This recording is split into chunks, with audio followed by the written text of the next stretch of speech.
الحمد لله رب العالمين خالق السماوات والأرض الصلاة والسلام على من كان نبيا وآدم بين الماء والطين سيدنا ونبينا وشفينا وحبيبنا وإلنا وكفينا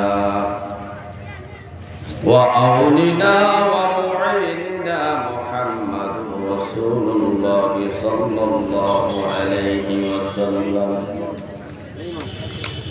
قال الله تعالى في كلامه المجيد والفرقان الحميد إن المنافقين في الدرك الأسفل من النار ولن تجد لهم نصيرا صدق الله مولانا العظيم وصدق رسوله النبي الكريم الآمين قال النبي صلى الله عليه وسلم آيات المنافق ثلاثة إذا حدث كذب وإذا وعد أخلف وإذا اؤتمن خان وإن سمع وصلى وزعم أنه مسلم رواه مسلم إن الله وملائكته يصلون على النبي يا أيها الذين آمنوا صلوا عليه وسلموا تسليما صلى على حبيب خدا صلى على محمد صلى على حبيب خدا صلى على محمد মানব সে ফুটল রে ফুল নদীর বিড়ি মানব সে ফুটল রে ফুল নদীর বিড়ি ফুলের আসে দেশে দেশে পুরীতি নবীন চলে আলা হাবিবে খোদা সাল্লে আলা মুহাম্মাদিন সাল্লে আলা হাবিবে খোদা সাল্লে আলা মুহাম্মাদিন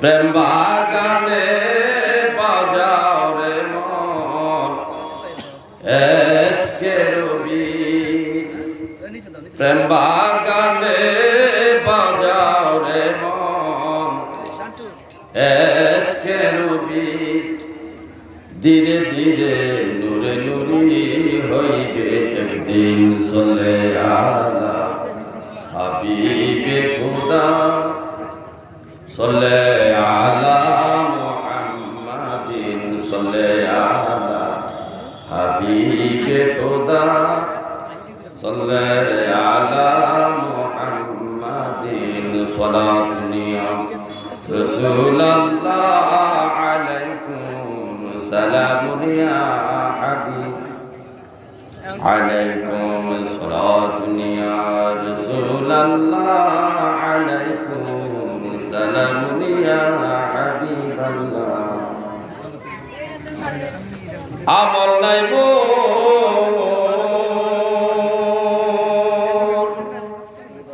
পর পারে দেখাইবা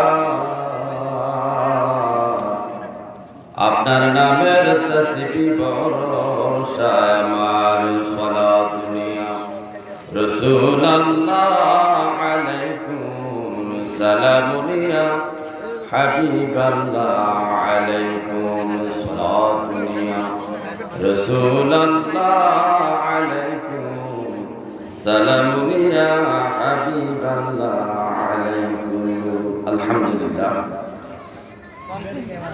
মহান রব্বে কারীমের দরবারে অপরন্ত শুকরিয়া জ্ঞাপন করছি যে মহান মালিক আমাদেরকে মহান আহলে বাইতের স্মরণে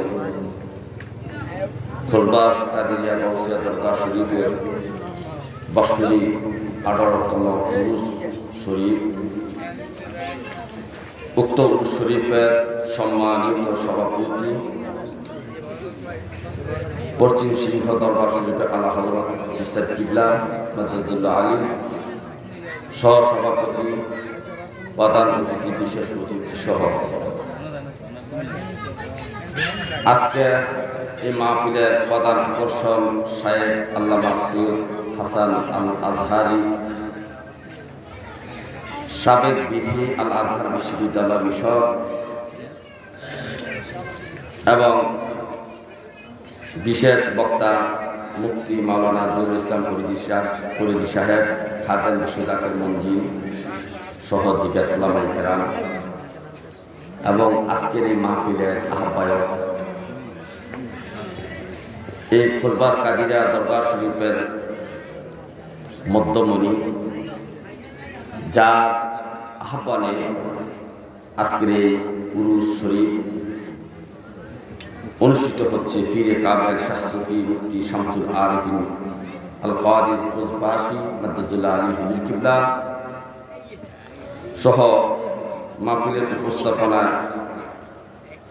এবং এই মাহফিলের নাচ পরিবেশনায় যে হযরত খোরবাসী সাংস্কৃতিক প্রোগ্রাম শিল্পী গোষ্ঠী সহ দিগার সামিনী কেরাম সম্মানিত আশিকান মুস্তফা বর্দানিশী মা ও আমার বোনেরা এই মাইকের আওয়াজ যতটুকু দূরে যাচ্ছে প্রত্যেকটা ইমানদার মুমিন মুসলমানকে আমি সালাম দিচ্ছি আসসালামু আলাইকুম ওয়া রাহমাতুল্লাহি ওয়া বারাকাতুহু আলহামদুলিল্লাহ আজকের আজম শান উরুস শরীফে অনেক মিডিয়া অনেক ইউটিউবার মিডিয়া চলে আসছে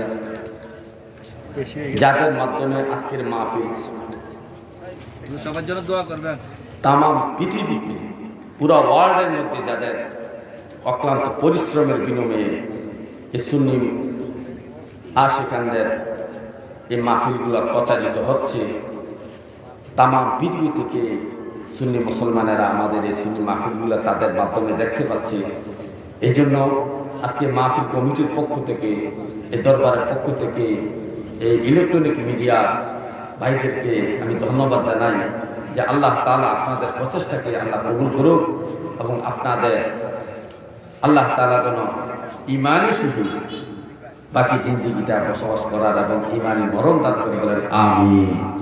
হাজিরিন, এই দরবার প্রথমে লেখা আছে আহলে বাইতের স্মরণে।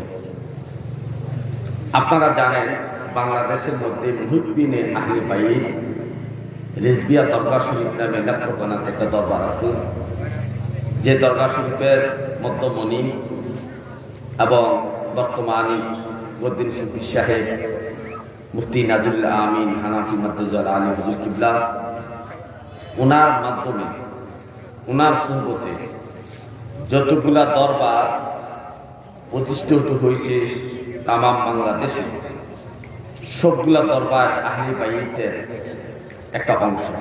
সবগুলা দরবার কি আহলে বাইতের একটা অংশ। এই জন্য সারা বাংলাদেশে আমাদের দরবার শরীফের অধীনে যতগুলা দরবার প্রতিষ্ঠিত হয়েছে সবগুলা পোস্টারের আগে লেখা হয় মহান আহলে বাইতের স্মরণে আজিমুস শান উরুস মাহফিল। সুবহানাল্লাহ বলতেন না? কারণ আহলে বাইতের মহব্বত ছাড়া আমাদের বাঁচার কোনো ব্যবস্থা নাই। আহলে বাইতের ইশক এবং মহব্বত যদি হৃদয়ে ধারণ করতে পারি আমাদের আমল আখলাক স্বভাব চরিত্র সব দিক থেকে পরিবর্তন হবে এবং আমরা সত্যিকারে আশিক রাসূল হয়ে নবীর চেহারা মোবারক দেখে দেখে কলমা শরীফ পড়তে পড়তে আজরাইলের হাতে আমরা ধরা দেব। আজরাইল আমাদের জানটা অতি আসানে সহিত আমাদের দেহ থেকে বাইর করে আল্লাহ তাআলার দরবারে আমাদের রুহিয়ে হাজির করবেন। যদি আমরা আহলে বাইতের ইশক এবং মহব্বত তাদের কর্ম পদ্ধতি অনুসরণ করতে পারি, ইশক মহব্বত রাখতে পারি। এই জন্য আহলে বাইতের মহব্বতে আসেন। আমার মুর্শিদ কিবলা একটা মানকাবা শরীফ লিখেছেন। এই মানকাবাত শরীফটা তেলাওয়াতের পরে আমরা ইনশাআল্লাহ সম্মানিত সময় আলোচনা করব আয়াতের উপর এবং হাদিসের নির্ভর করে। আমরা আসলে একসাথে আহলে বাইতের মানকাবা শরীফটা তেলাওয়াত করি। আহলে বাইতের উসিলাতে, আহলে বাইতের উসিলাতে বাসাও রাব্বুল আলামিন, বিদায় হইব যখন সঙ্গী, বিদায় হইব যখন সঙ্গী। আহলে বাইতের উসিলাতে, আহলে বাইতের উসিলাতে বাসাও রাব্বুল আলামিন,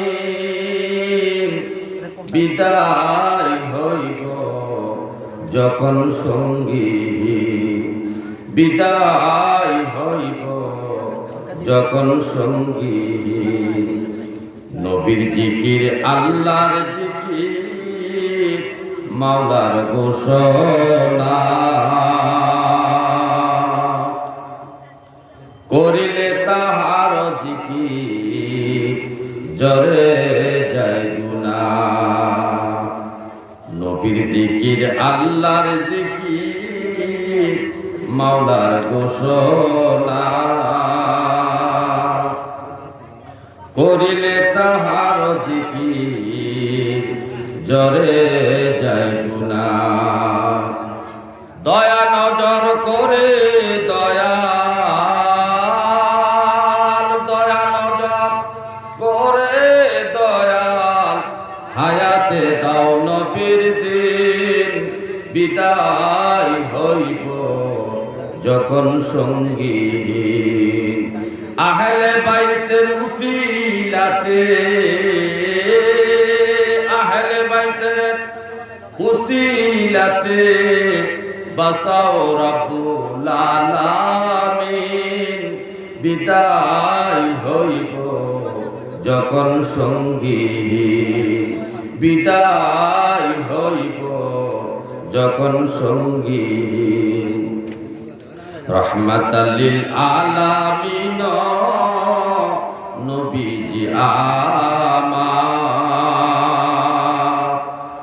সারা সৃষ্টির অসহায়দের করিবেন উদ্ধার। ঘোর অন্ধকার কবর আমার, ঘোর অন্ধকার কবর আমার, অপেক্ষায় থাকবে যেদিন বিদায় হইব যখন সঙ্গী। আহলে বাইতের উসিলাতে, আহলে বাইতের উসিলাতে বাসাও রাব্বুল আলামিন, বিদায় হইব যখন সঙ্গী, বিদায় হইব যখন সঙ্গী। আহলে বাইতের নৌকায় যেজন হইবে সওয়ার, কবর হাসরের বিপদ পাইবে নাহি আর। আহলে বাইতের নৌকায় যেজন হইবে সওয়ার, কবর হাসরের বিপদ পাইবে নাহি আর। স্বয়ং আল্লাহ করবেন দয়া, স্বয়ং আল্লাহ করবেন দয়া, নবীজি হবে জামিন, বিদায় হইব যখন সঙ্গীহীন, বিদায় হইব যখন সঙ্গীহীন। আহলে বাইতের উসিলাতে, আহলে বাইতের উসিলাতে বাসাও রাব্বুল আলামিন, বিদায় হইব যখন সঙ্গীহীন। সবাই বলেন আলহামদুলিল্লাহ। হে আমার ভাইও, আমি যে আয়াতে কারিমা তেলাওয়াত করেছি, যত সময় সংকীর্ণ সংক্ষেপভাবে আলোচনা করার জন্য চেষ্টা করব। একটু মনোযোগ দিতে হবে, গুরুত্বপূর্ণ একটা বিষয় আলোচনা চলবে। আল্লাহ তাআলার সৃষ্টি জগতের মধ্যে এই আদম সন্তানদের মধ্যে দুইটা দল, একটা দল হলো মুসলমান, আর একটা হলো অমুসলিমের দল। একটা হলো দিনদারি, আর একটা হলো বদদিনদারি, বেদিন সম্প্রদায় একটা দল।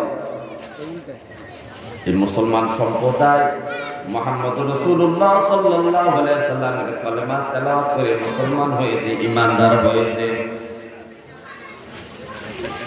এই মুসলমান এবং কাফের সম্প্রদায়ের মাঝামাঝি একটা সম্প্রদায় সৃষ্টি হয়েছে।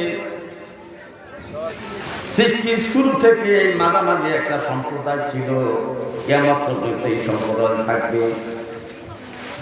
এই সম্প্রদায়ের নাম হলো মুনাফিক।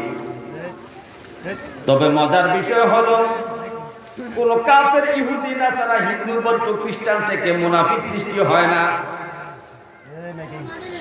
মুনাফিক সম্প্রদায় হবে শুধু মুসলমান জাতি থেকে। যে মুসলমান জাতি নবীর কালমা পড়ে, আল্লাহ পাকের উপর ঈমান এনে, নবীর উপর ঈমান এনে যারা মুসলমান হয়েছে, ওই মুসলমান জাতি থেকে একটা সম্প্রদায় সৃষ্টি হবে, যাদেরকে মুনাফিক সম্প্রদায় বলা হয়। এই মুনাফিক সম্প্রদায় ইসলামের সবচেয়ে বেশি ক্ষতি করেছে। কিতাবে উল্লেখ করা হয়েছে, ইহুদি, নাসারা, হিন্দু, বৌদ্ধ, খ্রিস্টান, মুসলমানের শত্রু যারা ছিলেন, তারা ইসলামের তত ক্ষতি করতে পারে নাই, মুনাফিক সম্প্রদায় ইসলামের যত ক্ষতি করেছে। হে আমার ভাইয়ের গভীর মনোযোগ, নবীজি বলেছেন এই মুনাফিক জাতির আলামত হইল তিনটা। এই মুনাফিক যারা চিহ্নিত হবেন, তাদের মধ্যে প্রধান তিনটা লক্ষণ পাওয়া যাবে। এই জন্য বিভিন্ন জায়গায় লেখা হয়, দেখবেন মুনাফিকের লক্ষণ তিনটা। তিনটা প্রধান লক্ষণ হলো, পাশাপাশি আরো অনেক লক্ষণ আছে, তবে প্রধান লক্ষণ হলো তিনটা। নবীজি বলেন, আয়াতুল মুনাফিকি সালাসা। হে আমার উম্মত শুনো, মুনাফিকের তিনটা লক্ষণ মনে রাখবে। এক নম্বর লক্ষণ হলো ইযা হাদাসা কাযাবা, যখন তারা কথা বলবে মিথ্যা কথা বলবে। যখন তারা কথা বলবে মিথ্যা বলবে। তাহলে আমরা একটা লক্ষণ পেয়ে গেলাম, সে মিথ্যা কথা বলবে। তবে কোন মুসলমান যদি হঠাৎ করে মিথ্যা বলে, আপনি তাকে মুনাফিক বলতে পারবেন কিনা? না, মুনাফিক বলা যাবে না। কতটুকু মিথ্যা বললেন একটা মুনাফিকের লক্ষণ হবে, এর একটা সীমা কিতাবের মধ্যে উল্লেখ করা হয়েছে। যেমন একজন মুসলমান 24 ঘন্টার মধ্যে যতটা কথা আছে বলে, তার জবান দিয়া যতগুলা কথা বাইর হয়, এই 100% কথার মধ্যে যদি 50 নয় 55 অথবা 60% কথা মিথ্যা বলা হয়, মিথ্যা প্রমাণিত হয় তার কথাগুলা, তাহলে এটা মুনাফিকের একটা লক্ষণ হয়ে দাঁড়াবে। কিন্তু একটা দুইটা মিথ্যা কথা বললে তাকে মুনাফিক বলা যাবে না। এই মিথ্যা কথার পরিমাণটা নির্ণয় করতে হবে। 24 ঘন্টার মধ্যে সকাল থেকে সন্ধ্যা, সন্ধ্যা থেকে সকাল পর্যন্ত যতগুলা কথা বলেছে, মা বাবার সাথে, বিবির সাথে, সমাজের সাথে, হাটে বাজারে ঘাটে, বন্ধু বান্ধবের সাথে বিভিন্ন জায়গায় চলাফেরা করতে যাইয়া ওই মুসলমান যতগুলা কথা বলেছে, এর মধ্যে যদি 55 অথবা 60% কথা যদি মিথ্যা প্রমাণিত হয়, তাহলে ওই ব্যক্তির মধ্যে মুনাফিকের মিথ্যা কথার লক্ষণটা প্রমাণিত হবে। কিন্তু একটা, দুইটা, তিনটা, চারটা, পাঁচটা কথা বললে তাকে মুনাফিক বলা যাবে না, মুনাফিকের লক্ষণ ধরা যাবে না। তাহলে আজকে আমাদের সমাজের মধ্যে দেখেন, আমরা মোবাইলের মধ্যে শত শত মিথ্যা কথা বলি।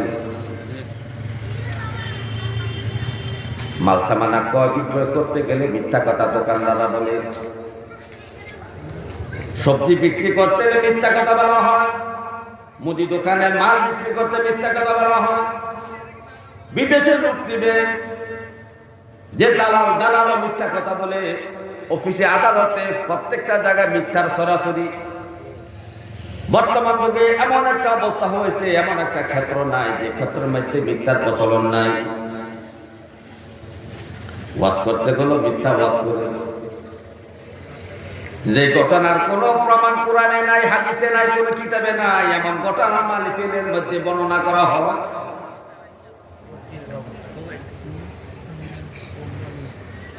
এমন ঘটনা বক্তা সুন্দর করে ইনিয়া দিনে আল্লাহ তাআলা কণ্ঠ দিয়েছে, তাকে গলা দিয়েছে, মানুষকে ধোঁকা দেওয়ার জন্য নিজে নিজে গল্প বানাইয়া শ্রোতাদেরকে শোনায় মিথ্যা গল্প। তাহলে মাহফিলের মধ্যেও মিথ্যা গল্প দ্বারা শ্রোতার মন আকর্ষণ করা হয়, আর সর্ব জায়গায় শুধু মিথ্যার সরাসরি চলতেছে।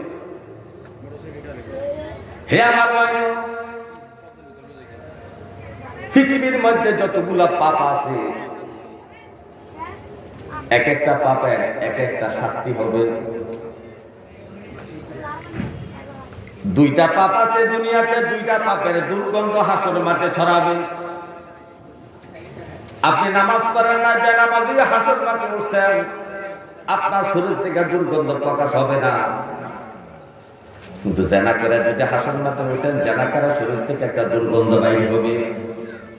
হাসরবাসী দেখে এই গন্ধ নাকের মধ্যে গেলে বুঝতে পাবে লোকটা জেনাকা। আরেকটা পাপ হলো মিথ্যা কথা বলা। যে কোনো ব্যক্তি যদি মিথ্যা কথা বলে, তার জবান থেকে, তার মুখ থেকে দুর্গন্ধ বাইর হবে হাসরের মাঠে। এই মিথ্যাকে আমাদের পরিহার করার দরকার। মিথ্যা ভয়ঙ্কর একটা পাপ। নবীজি বলছে, মিথ্যা মানুষের রিজিক কমায়, মিথ্যা মানুষের হায়াত কমায়। এগুলো তো হাদিসের কথা। হে আমার ইমানদার ভাইও, আমরা মিথ্যা ছেড়ে দিব, আমরা মুনাফিকের আলামতের মধ্যে যেন আমরা না পড়ি। 2 নম্বর আলামত হলো, নবীজি বলছেন, ওয়া ইজা ওয়াদা আখলাফা, যখন সে অঙ্গীকার করে, শপথ করে, শপথ ভঙ্গ করে। মুনাফিকের 2 নম্বর লক্ষণ হলো, যখন সে শপথ করে, শপথ ভঙ্গ করে। ওয়াদা করলে ওয়াদা ভঙ্গ করে। কেমনে ওয়াদা ভঙ্গ করে? এই বিষয়ে যদি আলোচনা করতে যায়, অত 1 থেকে 1.5 ঘন্টা সময় দরকার। প্রতিটা খাতে খাতে, প্রতিটা ক্ষেত্রে ক্ষেত্রে, প্রতিটা জায়গায় জায়গায় আমরা ওয়াদা বরখেলাপ করি, অঙ্গীকার শপথ ভঙ্গ করি। এর মধ্যে 1 নম্বর ওয়াদা হলো, হাসরের আল্লাহ তাআলা আমাদেরকে সৃষ্টি করে বাবা আদমের পিঠ থেকে আমাদেরকে বাহির করিয়া আমাদেরকে জিজ্ঞাসা করেছিল, আলাস্তু বিরাব্বিকুম, আমি কি তোমাদের রব নই? আমরা এক বাক্যে সবাই জবাব দিয়েছিল। নবী থেকে শুরু করে সাধারণ মানুষ পর্যন্ত সবাই এক বাক্যে জবাব দিয়েছিল, কালু বালা, আপনি আমাদের রব, আপনি আমাদের প্রতিপালক, আপনি আমাদের রব। কিন্তু দুনিয়াতে জন্মের পরে আল্লাহকে রব না মানিয়া দুনিয়ার মানুষকে, দুনিয়ার সৃষ্টিকে আমরা রব মানা শুরু করেছি। কথায় কথায় বলি, উনি খাওয়াইলে আমি খাইছি, উনি বাঁচাইলে তো আমি বাঁচছি। ওনার কাছে যাওয়াতে জিনিসটা আমার এ হয়েছে, ওনার কাছে যাওয়াতে জিনিসটা আমি পাইছি। আর এই কথাটা এভাবে বলা যাবে না। তোমার রব হইল আল্লাহ, তোমাকে খাওয়ায় আল্লাহ, তোমাকে ধনী বানায় আল্লাহ, গরিব বানায় আল্লাহ, তোমাকে ইজ্জত দেয় আল্লাহ, সর্বক্ষেত্রে সর্বসময় তোমার যত জীবনের কার্যকলাপ আছে সবগুলো আল্লাহর ক্ষমতায় তুমি করতেছো। তোমার রব হইল আল্লাহ। তুমি ডাক্তার ওষুধ খাইয়া রোগ ভালো হয়েছে, তুমি কত বড় নাফরমানি কথা বলো, অমুক ডাক্তারের কাছে না গেলে আমি মরে গিয়েছিলাম। আরে অমুক ডাক্তারকে তোমাকে বাঁচানোর ক্ষমতা আছে কিনা? হায়াত দেওয়ার মানে একমাত্র আল্লাহ ছাড়া আর সৃষ্টি জগতের কোন ব্যক্তির কাছে হায়াত দেওয়ার কোন ক্ষমতা নাই। হে আমার ভাই, গভীর মনোযোগ। তুমি যে ওয়াদা করলা কালু বাবা বলে, কিন্তু দুনিয়াতে আসিয়া জন্মের পরে বুঝ হইয়া তুমি আল্লাহকে রব অস্বীকার শুরু করে দিয়েছ। তুমি রব মানা শুরু করছো তোমার ব্যবসা বাণিজ্যকে। তুমি বলতেছো আমার এই ব্যবসা বাণিজ্য না থাকলে আমার সংসার ধর্ম চলতো না, আমার সংসার মানুষগুলা না খাইয়া মরতো, আমি নিজেও না খাইয়া মরতো। তাহলে তোমাকে ব্যবসা খাওয়ায় না, আল্লাহ খাওয়ায়। তোমার এই কথাটা বলা এইভাবে ঠিক হয় না। তুমি বলতে পারো আল্লাহ তাআলা আমাকে একটা সুন্দর ব্যবসা দিয়েছেন, হালাল পন্থা। আমি এই ব্যবসার মধ্যে শ্রম দিতেছি, শ্রমের মাধ্যমে আমার ইনকাম হচ্ছে। আল্লাহ তাআলা তো এতে আমি ইনকামের দ্বারা আমি ভালো চলতেছি। কথাটা সুন্দর করে বলতে পারো, কিন্তু তুমি এভাবে না বলো। তুমি বলো ব্যবসা তোমাকে বাঁচাইছে, ব্যবসা না থাকলে তুমি না খাইয়া মরতা, তুমি মইরা যাইতা। হে আমার ভাই, এরপরে ওয়াদা হলো অনেক প্রকারের বিষয় আমরা ওয়াদা করি, তবে শেষ পর্যায়ে একটা প্রসঙ্গের কথা বলে যাই। আমরা পীর সাহেবের কাছে বায়াত হতে গেলে আমরা ওয়াদা করি। আমাদের হুজুর কাবলা, আমাদের পীর সাহেব হুজুররা আমাদেরকে বায়াতের সময় ওয়াদা করায়। আমি ওয়াদা করতেছি চুরি করব না, জেনা করব না, মিথ্যা কথা বলবো না, সত্য কথা সর্বদাই বলবো, 5 ওয়াক্ত নামাজ আমি পড়বো, রমজান মাসে রোজা রাখবো, সুযোগ দিলে হজ যাকাত আদায় করবো, কর্তা বসিরা করবো, হালাল কামাই করবো, হারাম থেকে বাঁচিয়ে থাকবো, সুদ খাবো না, ঘুষ খাবো না। এই কথা আমরা হিসাবের মাধ্যমে বায়াত হই কিনা বলেন, ওয়াদা করি কিনা বলেন? এই যে আপনি হিসাবের হাতের মধ্যে হাত রাখিয়া ওয়াদা করলেন, এই ওয়াদা কিন্তু আপনি রক্ষা করেন নাই। মুড়ি খাওয়ার পর আপনি 5 ওয়াক্ত নামাজ পড়েন না। আপনি উপযুক্ত হয়েছেন জাকাত দেওয়ার, কিন্তু আপনি জাকাত দেন না। রমজান মাসে এনে কিছু ভোট করে দিয়া জাকাতের নামে ধোঁকাবাজি করেন। আপনি উপযুক্ত হয়েছেন হজ করা, আপনি ফরজ হজ না করিয়া নফল উমরা করিয়া আপনি মানুষকে ধোঁকা দেন, আপনি হাজি সাহেব লেখেন, অথচ আপনার উপর হজ ফরজ হয়েছে। হে আমার ভাই, গভীরভাবে মনোযোগ। বিশ্বের সাথে যতগুলা বিষয়ে ওয়াদা করি সবগুলা ওয়াদাই আমরা ভঙ্গ করতেছি। এখন শতকরা 90% মুরিদ বিশ্বের সাথে যে ওয়াদা করে ওয়াদাগুলা ভঙ্গ করে, 10% মুরিদ ওয়াদা রক্ষা করে বিদায়। এই 10% মুরিদে আল্লাহর ওলি হইয়া যায়। কারণ পীর সাহেবের মহব্বত নিয়ে আমল আখলাক করে ওয়াদা পূরণ করতেছে, সে ভাবতেছে আমি কিভাবে ওয়াদা ভঙ্গ করব। আরে আল্লাহর এক ওলির সামনে, আল্লাহর এক ওলির কাছে একজন গুনাহগার ব্যক্তি আসলেন। তার নেশা হলো মদ খাওয়া। তার নেশা কি? মদ খাওয়া নেশা। তখন পীর সাহেব হুজুর দেখলেন তাকে যদি মদ খাওয়ার জন্য আমি বারণ করি, সে তো আমার এই নিষেধটা মান্য করতে পারবে না, মদ খাইয়া ফেলবে। তখন পীর সাহেব হুজুর তার কাছে বায়াতের সময় ওয়াদা নিলেন, বাবা তুমি ওয়াদা করো, বায়াত করো আমার কাছে, এই বিষয়ে ওয়াদা করো, তুমি মিথ্যা কথা বলবা না, আমার সামনে তুমি অন্যায় কাজ গুনার কাজ করবা না, মিথ্যা কথা বলবা না, আমার সামনে তুমি অন্যায় গুনার কাজ করবা না। মুরিদ বলতেছে এটা কোনো বিষয় হলো, আমি আপনার সামনে কোনো গুনাহ করব না, অন্যায় করব না, মিথ্যা কথা বলবো না। এই ওয়াদা কইরা এই আল্লাহর বান্দা পীর সাহেবের কাছে বায়াত হইয়া বাড়িতে চলে গেছে। বাড়িতে যে যখন চান মদ খাওয়ার জন্য নেশা জাগছে, রাতের বেলা গোপনীয় জায়গায় সে মদের গ্লাস নিয়ে, মদের পেয়ালা নিয়ে মদ জায়গায় খাওয়ার জন্য প্রস্তুতি নিয়েছে। হঠাৎ করে মদের পেয়ালার মধ্যে খেয়াল করে দেখতেছে ওই পেয়ালার মধ্যে আল্লাহর ওলির নুরানি চেহারা দেখা যায়। যখন মদের পেয়ালায় তার পীর সাহেবের নুরানি চেহারা সে দেখলো, ওই যে ওয়াদা করছিল বায়াতের সময় আপনার সামনে আমি গুনাহ করব না, অথচ মুরিদও জানে মদ খাওয়া হারাম। হারাম কাজটা যখন করতে গেছে তখন মদের পেয়ালার মধ্যে তার বিশ্বাসের চেহারা বেশি উঠছে। বেশি ওঠার কারণে সে ওই ওয়াদার কথা তার খেয়াল হয়েছে, হায় রে হায়, আমি না ওয়াদা করছি আমার বিশ্বাসের সামনে গুনার কাজ করবো না। এই কথা বলে সে মদের পেয়ালা ফেলে দিল। তাহলে প্রত্যেকটা বিষয় বিশ্বাসের সাথে আমরা ওয়াদা করেছি, এই ওয়াদার মাধ্যমে আমাদের মুরিদগিরি আমরা ঠিক রাখতে হবে। আজকে